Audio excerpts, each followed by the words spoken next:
بسم اللہ الرحمن الرحیم۔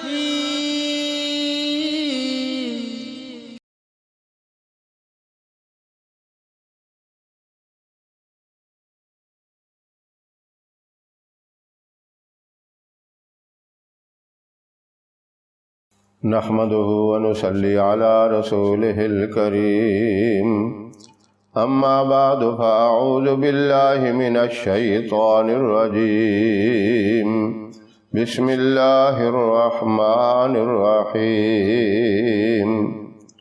محترم سامعین، السلام علیکم ورحمۃ اللہ وبرکاتہ۔ اس دور میں ہر بندہ کسی نہ کسی پریشانی میں ضرور مبتلا ہے۔ کوئی صحت کی وجہ سے پریشان، کوئی مال و دولت کی وجہ سے پریشان، کوئی اولاد کی وجہ سے پریشان، کوئی کسی نہ کسی مقدمے میں کیس میں پھنسا ہوا ہے۔ ہر بندے کی کوئی نہ کوئی ضرور پریشانی ہے، اور بندہ یہ چاہتا بھی ہے کہ اللہ اپنی رحمت سے میری یہ پریشانیاں دور فرمائے، مجھے آرام اور سکون کی زندگی نصیب ہو۔ یہ ہر بندے کی ایک فطری خواہش ہوتی ہے، یہ بندے کی ایک دلی تمنا ہوتی ہے، لیکن خوش نصیب ہیں وہ لوگ جو ان پریشانیوں سے بچے ہوئے ہیں، آرام اور سکون کی زندگی گزار رہے ہیں۔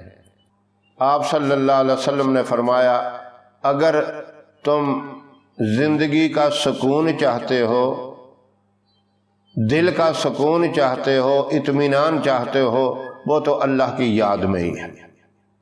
الا بذکر اللہ وتطمئن القلوب، اللہ کے ذکر کے اندر، اللہ کی یاد کے اندر دل کا سکون ہے۔ دنیا کی چیزوں میں دل کا سکون نہیں ہے، اور دنیا جتنی بھی مل جائے بندے کی ہرس پھر بھی ختم نہیں ہوتی۔ اس لیے اگر آپ کو دل کا سکون چاہیے، اطمینان چاہیے، اور آپ کہیں کہ ہماری زندگی جو ہے وہ ہر طرح کے شر اور فتنوں سے محفوظ گزرے، اس کے لیے ایک ہی طریقہ ہے کہ آپ اللہ کی یاد میں لگے رہیں۔ اب میں ایک خاص عمل اور مختصر عمل، اور ایسا عمل جو نبی کریم صلی اللہ علیہ وسلم نے صحابہ کرام کو بھی بتایا، اور صحابہ کرام نے عمل کر کے سکون حاصل کیا، وہ عمل ہمارے لیے بھی باعث رحمت ہے، ہمارے لیے بھی اس کے اندر سکون ہے، بشرطے کہ ہم بھی اسی طرح، اسی یقین کے ساتھ اس عمل کو کریں۔ اللہ کی یاد کا کوئی مخصوص ایک طریقہ نہیں ہے، ہر چیز کے اندر اللہ کی یاد ہے۔ ہم نماز پڑھتے ہیں، اس کے اندر بھی بندہ اپنے رب کے ساتھ ہم کلام ہوتا ہے، اللہ کی یاد اس کے اندر بھی ہے۔ اب ہم روزہ رکھتے ہیں تو اس کے اندر بھی تصور یہی ہوتا ہے کہ اللہ ہمیں دیکھ رہا ہے، اس کے اندر بھی اللہ کی طرف دھیان اور توجہ ہے۔ کوئی عمل بھی کر لیں، ہم زکوٰۃ ادا کرتے ہیں تو اللہ کی رضا کے لیے، حج کرتے ہیں اس میں بھی اللہ کی یاد ہے، ہر عبادت کے اندر، اور اللہ کے نام کے کوئی وظائف کرتے ہیں اس کے اندر بھی اللہ کی یاد ہے۔ تو ایک طریقہ نہیں ہے، علماء نے اس عمل کو جو میں آپ کو بتا رہا ہوں بڑی ترجیح دی ہے، اس لیے کہ یہ حضور اکرم صلی اللہ علیہ وسلم کا بتایا ہوا عمل ہے۔ آپ جمعے کی نماز کے بعد، یعنی اس مبارک مہینے میں، رمضان المبارک کے مقدس مہینے میں، جمعے کی نماز کے بعد سب سے پہلے طاق عدد درود پاک کی ہے، وہ 1 دفعہ پڑھیں، 3 دفعہ پڑھیں، 5 دفعہ پڑھیں یا 7 دفعہ پڑھیں، یہ آپ کی اپنی مرضی ہے۔ ان میں سے کوئی تعداد بھی پڑھ لیں، 1، 3، 5، 7۔ اور اس کے علاوہ اس کے بعد پھر سورہ اخلاص 7 مرتبہ پڑھیں، اور اس کے بعد سورہ فلق 7 مرتبہ پڑھیں، اور اس کے بعد سورہ ناس 7 مرتبہ پڑھیں، اور آخر میں پھر اسی طرح طاق اعداد میں جتنا آپ نے پہلے پڑھا ہے اتنا ہی بعد میں پڑھیں۔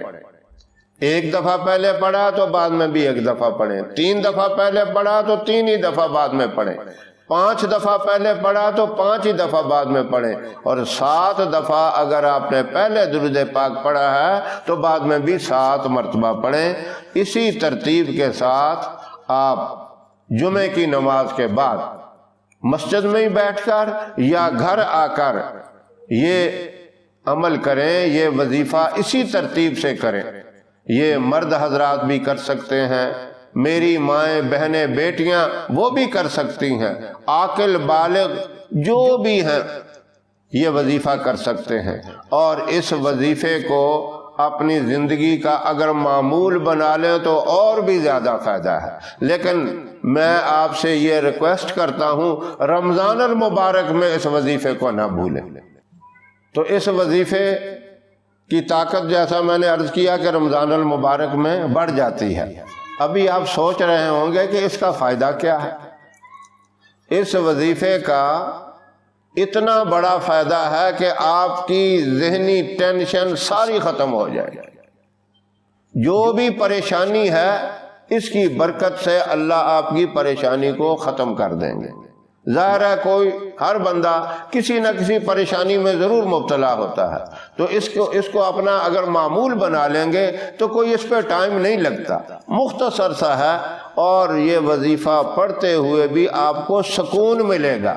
انشاءاللہ آپ دیکھیں گے اس کا فائدہ بدستور اگلے جمعے تک باقی رہے گا، اور جب آپ اگلے جمعے کو پھر کریں گے تو انشاءاللہ پھر فائدہ شروع ہو جائے گا، اور جو آپ کے اوپر اس کے مضر اثرات پریشانی کے تھے، ٹینشن کے تھے، وہ انشاءاللہ ختم ہو جائیں گے، اور اس کے ساتھ ساتھ آپ کی جو حاجت ہوگی، جو آپ دعا مانگیں گے، انشاءاللہ وہ بھی پوری ہوگی۔ یہ مختصر وظیفہ ہے لیکن اس کا فائدہ بہت بڑا ہے۔ اللہ رب العزت مجھے اور آپ تمام سامعین کو اس مبارک وظیفے کے اوپر عمل کی توفیق عطا فرمائے۔ ہماری ویڈیو آپ کو پسند آئے اسے لائک کریں، شیئر کریں، اور ہمارے چینل کو سبسکرائب ضرور کریں، ساتھ والے بیل آئیکن بٹن کو ضرور دبائیں تاکہ ہماری آنے والی ویڈیوز کی اپڈیٹ آپ تک آسانی سے پہنچ سکے۔ انشاءاللہ پھر کسی نئے وظیفے کے ساتھ آپ کی خدمت میں حاضر ہوں گے، تب تک کے لیے اجازت دیں۔ السلام علیکم ورحمۃ اللہ وبرکاتہ۔